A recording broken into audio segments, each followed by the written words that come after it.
नमस्कार, the wire में आपका स्वागत है। मैं हूं आरफा खानम शेरवानी। हमारे दौर की राजनीति, हमारे दौर का समाज और इससे जुड़े हुए बड़े बड़े सवाल। सबसे बड़ा सवाल ये पैदा हो रहा है कि जिस तरह से अलग अलग जो लोकतांत्रिक संस्थाएं हैं और वो जिस समझौतावादी बिल्कुल एक बर्ताव के तहत नज़र आ रही हैं, मैं खासकर जिक्र करना चाहती हूँ पत्रकारों को जिस तरह से झूठे मुकदमों में फंसाया जा रहा है, सामाजिक कार्यकर्ता, इसके अलावा जो मानवाधिकार कार्यकर्ता हैं, इसके अलावा जो पॉलिटिकल ऑपोजिशन है, जो हमारा राजनीतिक विपक्ष है, इस सब के साथ कानून का जो दुरुपयोग करके इन सबको जेलों में डालने की जो एक नई प्रक्रिया शुरू हुई है, इसे किस तरीके से देखा जाए, इससे लोकतंत्र के किस तरह के खतरे पैदा होते हैं और आने वाले दिनों में क्या कुछ देखने को मिलेगा। हमारे साथ देश के जाने माने वकील और राज्यसभा के सांसद कपिल सिब्बल साहब मौजूद हैं। बहुत बहुत शुक्रिया आपका सिब्बल साहब। सिब्बल साहब, बातचीत की शुरुआत करते हैं। सवाल तो बहुत ज़्यादा हैं लेकिन जवाब नहीं है। पहला सवाल मैं शुरू करती हूँ। पत्रकार हूँ, पत्रकारिता को लेकर, पत्रकारों को लेकर इतना कंसर्न है कि लगता है कि कोई वाजिब सवाल भी पूछा जाएगा तो पता नहीं ये हमें कहाँ ले जाएगा। मोहम्मद ज़ुबैर जेल से वापस तो आ गए, 20 दिन से ज़्यादा उन्हें वहाँ गुजारने पड़े, क्या ये जायज़ था? नहीं, देखिए ऐसा है कि जायज़ न जायज़ का वक्त निकल गया। अब तो सरकार तय करती है और सीबीआई तय करती है, या जहाँ भी भाजपा की सरकारें हैं वो सरकारें तय करती है किसको अंदर करना किसको नहीं करना। और जब अंदर हो जाए उसके बाद याचिका डाली जाती है, कोर्ट में जाया जाता है कि भाई ये नाजायज़ है।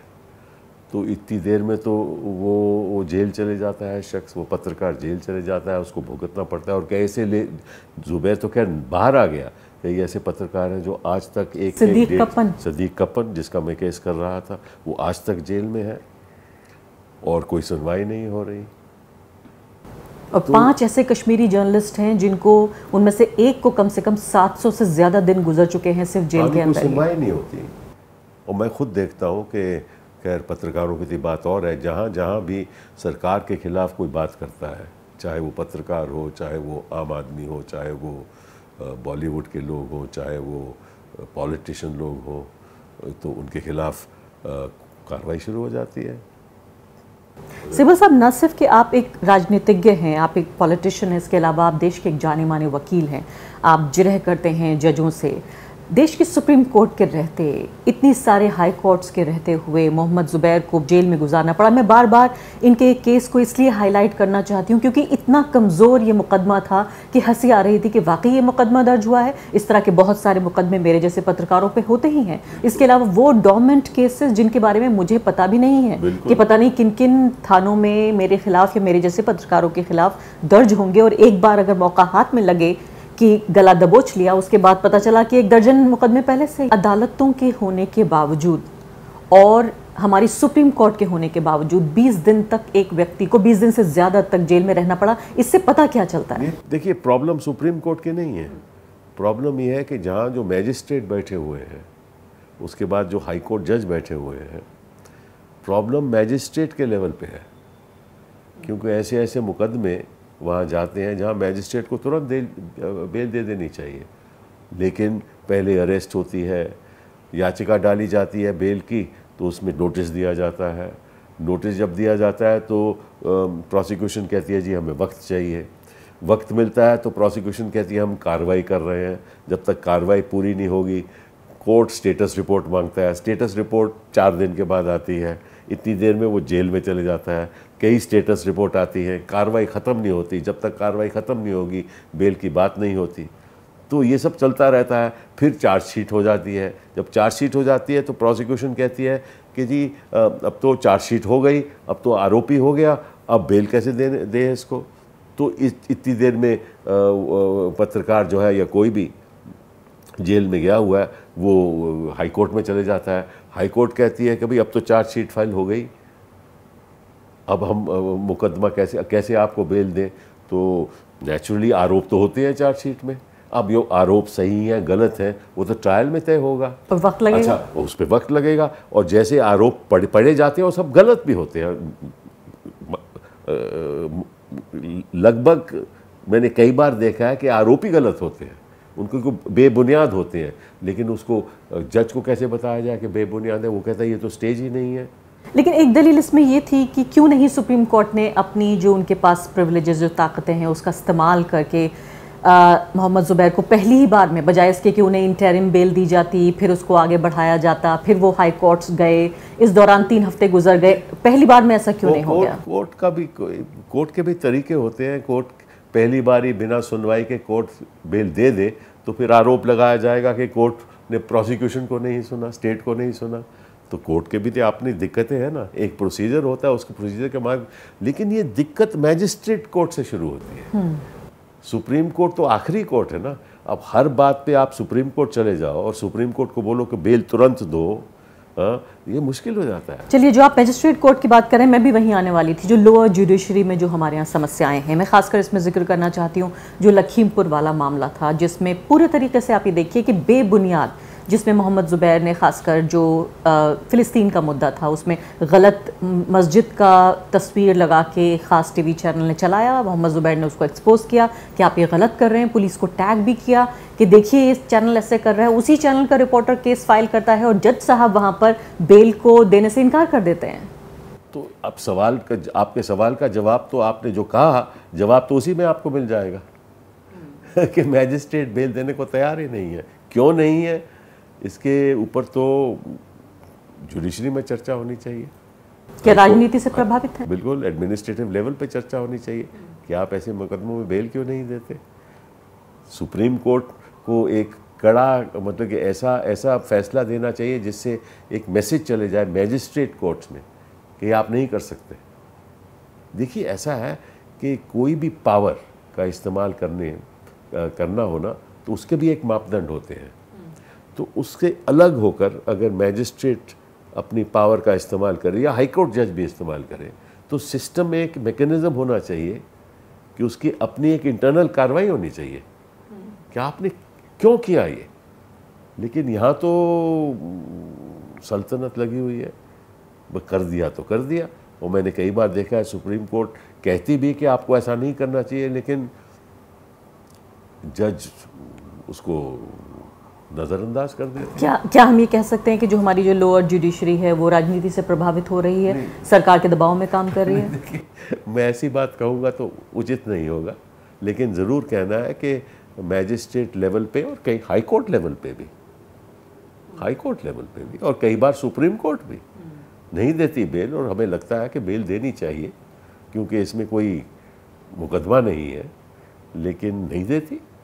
अब ये तो जज के ऊपर निर्भर है, हम किसी के ऊपर आरोप नहीं लगा सकते। लेकिन जस्टिस कृष्णा अय्यर ने कई बार कहा कि बेल नॉट जेल, ये लिबर्टी का सवाल है।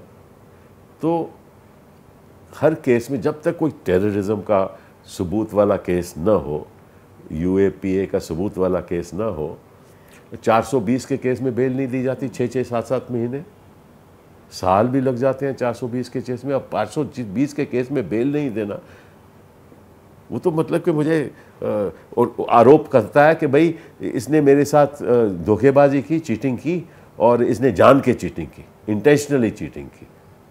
उन्हें पहले ही तय कर लिया था कि चीटिंग करेगा। तो ये बदलाव आप कब से देख रहे हैं? क्या हम ये कहें कि ये मोदी सरकार की देन है? नहीं, देखिए, ऐसा है कि बदलाव तो मैं क्या बताऊं, पहले भी होता था, लेकिन ऐसे नहीं होता था। जितनी गति 2014 से बढ़ी है, वो गति मैंने पहली बार हिंदुस्तान के जुडिशरी के इतिहास में देखा। बेल ना देना, और मुश्किल में आपको और एक बताऊं, केवल जुडिशरी की ही प्रॉब्लम नहीं है।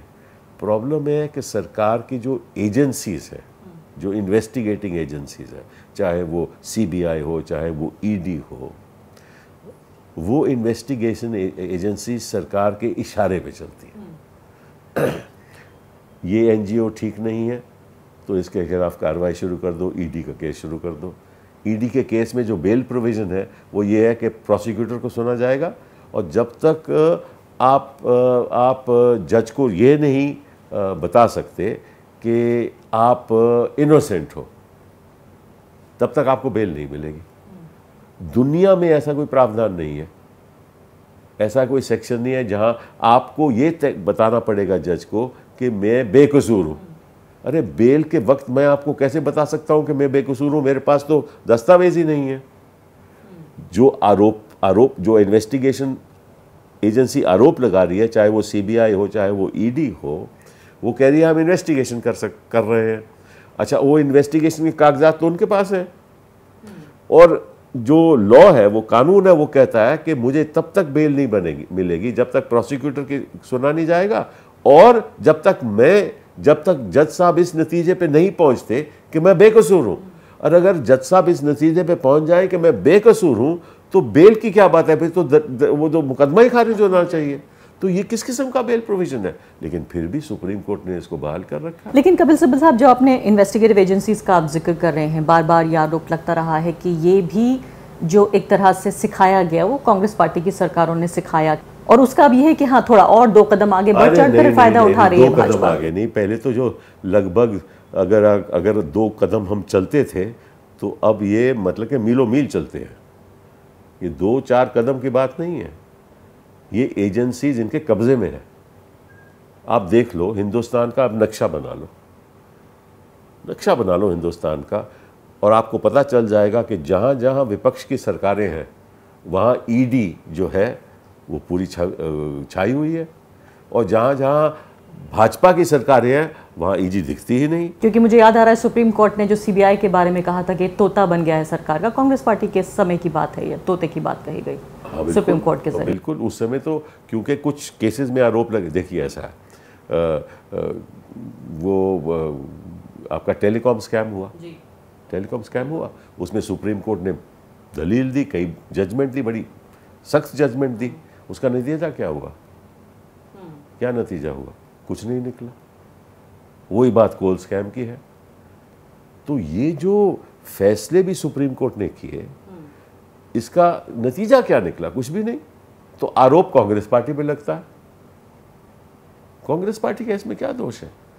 हाँ, जरूर ऐसे, मैं नहीं कहता कि नहीं, कई ऐसे कदमे जरूर हुए होंगे, मैं ये नहीं कहता, क्योंकि दुरुपयोग होता है। जहाँ पावर हो वहाँ उसका दुरुपयोग भी होता है। तो मैं ये नहीं कहूँगा कि कांग्रेस पार्टी में कभी ऐसा नहीं हुआ, लेकिन एक उसकी सिस्टमैटिक दुरुपयोग करना सरकार के इशारे पे, और ये चुन के कि ये विपक्ष का नेता है, इसके खिलाफ शुरू कर देना। अभी आपको प्रफुल्ल पटेल के खिलाफ शुरू हो गया, अभी ये लिकर मैटर में केजरीवाल के खिलाफ शुरू हो गया, वहाँ सत्येंद्र जैन के खिलाफ वो शुरू हो गया, वहाँ जो सरकार आपकी है झारखंड में, वहाँ शुरू हो गया। और अब तो क्या हो गया है कि केस लगता है और ईडी आकर कहती है कि साहब मेरे पास बड़ा दस्तावेज है, मैं सील्ड कवर में आपको देता हूँ। मैं तीस्ता सीतलवाड़ के केस पे आना चाहती हूँ, और मैं ये आपसे समझना चाहती हूँ कि 20 सालों बाद, और ये बात सिर्फ और सिर्फ ये नहीं कहा जा सकता कि भाजपा की कमी है या भाजपा की सरकार में एसआईटी, गुजरात एसआईटी का हम जिक्र कर रहे हैं, बाकायदा वही सुप्रीम कोर्ट, मैं जानती हूँ कि आप कमेंट करने से बच रहे हैं सुप्रीम कोर्ट में, मैं समझती हूँ आप क्यों बच रहे हैं, लेकिन उसके बावजूद भी मैं अपने दर्शकों की जानकारी के लिए आपसे समझना चाहती हूँ, जब सुप्रीम कोर्ट खुद ये कहता है कि तीस्ता सीतलवाड़ जैसे लोग अपने फ़ायदे के लिए उनकी भावनाओं का इस्तेमाल कर रहे हैं, और एक तरह से मैं ये नहीं कहूँगी कोई डायरेक्ट ऑर्डर है, लेकिन उन्हीं के फ़ौरन बाद जाके गिरफ्तार कर लेती है, जैसे उनके पास केस तैयार था। ये वही सुप्रीम कोर्ट है जिसने 2002 के बाद केसेस को खुलवाया दोबारा, और खुलने के बाद उनमें सुनवाई हुई और नरेंद्र मोदी को नीरो कहा उन्होंने इसी सुप्रीम कोर्ट ने। तो इस सब के बाद अब अचानक जो है उन्होंने कहा कि मासूम लोगों को फंसाया जा रहा है, इनोसेंट पीपल। देखिए ऐसा है कि मैं उस केस के बारे में तो ज़्यादा नहीं कहूँगा, वक्त जब आएगा तब ज़रूर कहूँगा, कि आज के दिन नहीं, क्योंकि इसकी रिव्यू पिटिशन लगेगी, इसकी और भी याचिकाएँ लगेंगी, तो आज मैं कुछ नहीं कहना चाहता। लेकिन इसी तीस्ता सीतलवाड़ की वजह से कई लोगों की कन्विक्शन हुई। बिल्कुल, मैं ये केस की बात नहीं कर रहा, लेकिन कई और भी तो केस चल रहे हैं। 20 साल गुजर गए हैं, जाहिर है, ठीक है ना। उसमें कई लोगों की कन्विक्शन हुई और उम्र कैद भी हुई और कड़ी सज़ा भी दी गई। तो या तीस्ता सीतलवाड़ ने अपने फ़ायदे के लिए, उस समय क्या जुडिशरी गलत फैसले दे रही थी, या उनके दबाव में दे रही थी? तो कहने का मतलब ये है कि अगर गुलबर्ग में अगर तीस्ता ने कुछ ऐसा कुछ किया, पहली बात तो ये इशू था ही नहीं। तीस्ता ने क्या किया क्या नहीं किया ये तो ना ट्रायल कोर्ट में इशू था, ना हाई कोर्ट में इशू था। लेकिन जो सुप्रीम कोर्ट ने कहा उसके बारे में हम बाद में कहेंगे। लेकिन इसी तीस्ता शीतलवाद की वजह से कई जो मासूम लोगों को की मृत्यु हुई, मौत हुई, दंगों में मौत हुई, उन्हें इंसाफ मिला, काम किया उनको इंसाफ मिला ना, उनके परिवारों को। उनके तो इसमें तीस्ता शीतलवाद को क्या फ़ायदा मिला? कोई फ़ायदा नहीं, कोई व्यक्तिगत फ़ायदा तो नहीं था ना। वो तो एक पब्लिक इंटरेस्ट कर रही थी। और इसी शीतलवाद को यही आरोप जब लगाए गए पहले, तो सुप्रीम कोर्ट ने कहा कि नहीं ये तो और तीस्ता शीतलवाद के साथ किसने काम किया? ह्यूमन राइट्स कमीशन ने। वो कौन थे चेयरमैन थे human rights commission? Justice Verma. तो जस्टिस वर्मा के साथ तीस्ता शीतलवाद ने काम किया, और वो आज कहते हैं कि वो तो अपने व्यक्तिगत तो इसलिए काम कर रहे थे क्योंकि अपना फ़ायदा कोई चाहते थे या किसी को आरोपी बनाना चाहती थी। और हमने तो वो बहस भी नहीं की। लेकिन अब जो बहस है वो ये है कि नरेंद्र मोदी न सिर्फ कि अब अगर 20 साल पहले भी वो ये समझते हैं कि उनको किसी ने नुकसान पहुंचाया तो वो भी माफ़ नहीं किया जाएगा। अब देखिए आरबी श्री कुमार, संजीव भट्ट, तीस्ता शीतलवाड़, वो तीनों ऐसे महत्वपूर्ण व्यक्ति जिनका डायरेक्टली इनडायरेक्टली गुजरात दंगों के केसेस से लेना देना है, आज वो तीनों जेल में। देखिए मैं ज़्यादा कुछ नहीं कहूँगा, एक बात ज़रूर कहूँगा कि जो भी इन लोगों ने किया, चाहे वो संजीव भट्ट हो, चाहे वो श्री कुमार हो, चाहे तीस्ता हो। संजीव भट्ट की मैं बात नहीं करूंगा क्योंकि उसका तो कोई लेना देना था नहीं, हमने बहस भी नहीं की। लेकिन जो भी दस्तावेज थे जो कोर्ट के सामने रखे गए, वो ऑफिशियल डॉक्यूमेंट थे, इंटेलिजेंस एजेंसी के डॉक्यूमेंट थे। वो तीस्ता शीतलवाद के बनाए हुए डॉक्यूमेंट नहीं थे। तो तीस्ता शीतलवाद ने कोई फोर्जरी नहीं की। सारे जो दस्तावेज थे वो ऑफिशियल रिकॉर्ड के द्वारा कोर्ट के सामने रखे गए। लेकिन कोर्ट का हक है फैसला करना, और कोर्ट सही भी फैसला कर सकती है और कभी कभी गलत भी कर सकती है। अब जो भी फैसला है हमें उसका पालन करना पड़ेगा। क्या भविष्य देख रहे हैं आप तीस्ता का? क्या उन्हें जमानत मिलने के आसार हैं? इसके बारे में मैं क्या कर सकता हूँ, ये तो अब कोर्ट्स के ऊपर निर्भर है, अब मैजिस्ट्रेट के ऊपर, मैजिस्ट्रेट की, क्योंकि सुप्रीम कोर्ट की टिप्पणी के बाद मैं कह रही हूँ कि ये मामला उसके बाद चला है, उसके बाद उनकी गिरफ्तारी हुई है कि क्लीन चिट नरेंद्र मोदी को एसआईटी की रिपोर्ट पे सील दे दिया सुप्रीम कोर्ट ने, क्लीन चिट मिल चुकी है उनको। तो जाहिर है कि जो दो आरोपी हैं वो लोग बनाए जा रहे हैं। इसका मतलब ये हुआ कि जो भी पब्लिक इंटरेस्ट लिटिगेशन करेगा और अगर उसकी लिटिगेशन खारिज हो जाती है तो निश्चित रूप से उसने गलत आरोप लगाया, और अगर गलत आरोप लगाया तो उसके खिलाफ कार्रवाई होनी चाहिए। सेम हिमांशु कुमार का आपको मामला याद दिलाना चाहती हूँ मैं कि जो बस्तर का जिक्र हो रहा है कि वहाँ पे उन्होंने दांतेवाड़ा में, वहाँ का जिक्र मैं कर रही हूँ कि उनके ऊपर सुप्रीम कोर्ट ने 5 लाख रुपए का जुर्माना लगाया है कि वही उन्होंने भी लिटिगेशन वहाँ दायर की उन लोगों की तरफ से जो 16-17 लोग जो मार दिए गए थे। इसका नतीजा ये होगा कि जो पब्लिक इंटरेस्ट द्वारा मासूम लोगों के लिए याचिकाएं डाल के उनको इंसाफ दिलाना चाहते हैं, वो बंद कर देंगे। वो भी डर जाएंगे कि हमें क्यों करना है, कि हम ही जेल चले जाएंगे तो फिर क्या फ़ायदा। अब ये जो कोरेगांव के मामले हैं, इसमें 80 साल के लोग अगर आज भी जेल में बैठे हुए हैं, तो क्या सरकार को डर है कि वो अगर जेल से बाहर आ जाए तो सरकार को खतरा है, तो उनको बेल क्यों नहीं मिल रही? ना तो ट्रायल हो रहा है, ना बेल मिल रही है। तो सिब्बल साहब मुझे ये बताइए कि ये जो एक कल्चर पूरा नज़र आ रहा है, मैं कहूँगी नाइंसाफ़ी की एक तरह से संस्कृति जो पैदा हो रही है, इसका लॉन्ग टर्म आप हमारे समाज और हमारी राजनीति और हमारी जो न्यायिक व्यवस्था और ख़ासकर भारतीय लोकतंत्र में जो न्याय की उम्मीद है, क्योंकि एक लोकतंत्र में अगर ये उम्मीद धूमिल हो रही है कि एक आम व्यक्ति को या एक ख़ास व्यक्ति को भी न्याय मिल पाएगा, इसको आप इसका लंबे तौर पर किस तरह से असरात देख रहे हैं आप? देखिए ऐसा है कि दो ही संस्थाएं हैं, दो ही स्तंभ है जो लोकतंत्र का रक्षा कर सकते हैं। वो स्तंभ दो हैं। वो पहला स्तंभ ये है पत्रकार, क्योंकि पत्रकार ही उजागर करते हैं कि समाज में क्या हो रहा है। पत्रकार ही उजागर करते हैं कि कहाँ क्राइम हो रहा है, कहाँ झूठ बोला जा रहा है, वो सरकार के खिलाफ भी और प्राइवेट सेक्टर के खिलाफ भी। और दूसरा है कोर्ट। पत्रकार तो, मेन स्ट्रीम पत्रकार तो कब्जे में आ चुके हैं, वो तो बोलने को तैयार नहीं, और वही मेन स्ट्रीम मीडिया देश के हर कोने तक पहुंचता है, और जो आप जैसे चैनल हैं वो तो चंद लोग ही देखते हैं।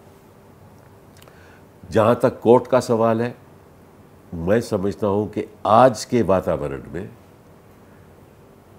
लोगों की परसेप्शन बता रहा हूँ मैं, लोगों की परसेप्शन ये है कि जैसे ही कोर्ट चले गए और सरकार उनके खिलाफ है तो उनको न्याय नहीं मिलने वाला, ये परसेप्शन है। मेरी अपनी जो सोच है वो ये है कि ये जो स्तंभ है, जो उम्मीद हमें इन स्तंभों से थी, और जो संविधान में जो उम्मीद इन पे रखी गई, हमें वो उम्मीद करना थोड़ा मुश्किल लग रहा है, हमें जो विश्वास करना थोड़ा मुश्किल लग रहा है। यानी आप ये कह रहे हैं कि उम्मीद अब धूमिल हो रही है, बहुत जो होना चाहिए था। लेकिन एक दलील ये भी है, एक भी दलील ये भी है कि जब लोकतंत्र के बाकी स्तंभ टूट रहे हैं, या मैं कहूँगी एक तरह से कमज़ोर हो रहे हैं, ऐसे में सुप्रीम कोर्ट से उम्मीद करना कि वो डेमोक्रेसी को अपहोल्ड करेगा, डेमोक्रेसी की रक्षा करेगा, ये बहुत ज़्यादा दबाव है कोर्ट के ऊपर। नहीं, ये नहीं मैं कह सकता दबाव है। देखिए, जजेस को क्या दबाव हो सकता है, और ये जो बात, ये तो दबाव है या नहीं है तो अंदरूनी बात है, हमें तो जानकारी है नहीं। हमें तो नहीं, दबाव का मतलब मैं कह रही हूँ कि सारे खंबे जब चरमरा रहे हों, ऐसे में लोकतंत्र को बचाने का सारा जिम्मा आप एक खंबे पे दे दें। मैं आपको उदाहरण नहीं देना चाहती हूँ कि अभी हमने जिक्र किया इन्वेस्टिगेशन एजेंसीज का, मैं आप जिक्र करना चाहती हूँ पुलिस का भी, क्योंकि पुलिस भी जिस तरह से एक प्राइवेट आर्मी की तरह काम कर रही है जो हमारी सत्तारूढ़ पार्टियां हैं उनके लिए, तो खासकर ऐसे में क्योंकि अदालतों के सामने तो गवाह और सबूत पहुंचते हैं तो अदालतें फैसला देती हैं, और ये गवाह सबूत इकट्ठा करने का काम एजेंसियों का और पुलिस का है। अगर ये कॉम्प्रोमाइज है तो ऐसे में हम खाली सिर्फ जुडिशरी पे कैसे आरोप लगाएं? सिर्फ जुडिशरी की बात नहीं, जुडिशरी को मालूम है, जुडिशरी को मालूम है ना कि इस केस में बेल मिलना चाहिए या नहीं मिलना चाहिए। आई मीन हर जज को एक्सपीरियंस होता है, और जुडिशरी वातावरण, देश का वातावरण नहीं देख रही, देश का वातावरण नहीं समझ रही। और इससे अलग होकर मैं बात करूं, अगर सरकारें जुडिशरी के सामने, इलेक्टेड सरकारें गिराई जा रही हैं, तो जुडिशरी को नहीं मालूम कि कैसे गिराई जा रही हैं। आपको मालूम है, मुझे मालूम है, जनता को मालूम है कि कैसे लोगों को गुजरात में ले गए, सूरत में ले गए, उसके बाद आप नॉर्थ ईस्ट में ले गए, तो सबको मालूम है, जुडिशरी को भी मालूम है। अगर ये बातें जुडिशरी को मालूम है, जुडिशरी को ये भी मालूम है कि कहाँ क्या हो रहा है, किसके दबाव पे हो रहा है। क्यों नहीं एक्ट कर रही? हमें मालूम है, एक्ट क्यों नहीं कर रही है जुडिशरी? बिकॉज वो तो एविडेंस पे एक्ट करेंगे, ये तो उनको मालूम होगा, लेकिन एविडेंस बिना क्या करे, और एविडेंस कौन सामने लाता है? प्रोसिक्यूशन। तो अगर झूठ प्रोसिक्यूशन एविडेंस झूठ लाएगी तो जब तक ट्रायल नहीं होगा तब तक बेल कैसे होगा? मैं आना चाहती हूँ, अब बात हो रही है पॉलिटिकल ऑपोजिशन की। इसमें जो ईडी का केस चल रहा है, पहले राहुल गांधी से पूछताछ हुई, फिर सोनिया गांधी से भी पूछताछ हुई। इसमें एक दलील ये है कि भाई अगर मुकदमा चल रहा है तो पूछताछ क्यों ना हो। भाजपा ये कह रही है कि क्या ये कोई वीआईपी सिटीजन्स हैं, ये कोई ख़ास सिटीजन्स हैं कि बाकी सब नागरिकों से पूछताछ हो सकती है, राहुल गांधी सोनिया गांधी से क्यों ना हो? क्यों इसको एक पॉलिटिकल मुद्दा क्यों बनाया जा रहा है, क्यों इसको वेंडेटा पॉलिटिक्स कहा जा रहा है? ये बात सही है कि कोई आरोप आपके लगा हो तो पूछताछ होनी चाहिए, लेकिन पूछताछ का भी एक दायरा होता है, ठीक है ना। अब कौन पूछताछ कर रहा है? Enforcement directorate. अब इन्फोर्समेंट डायरेक्टरेट की क्या जुरिस्डिक्शन है इस मामले में?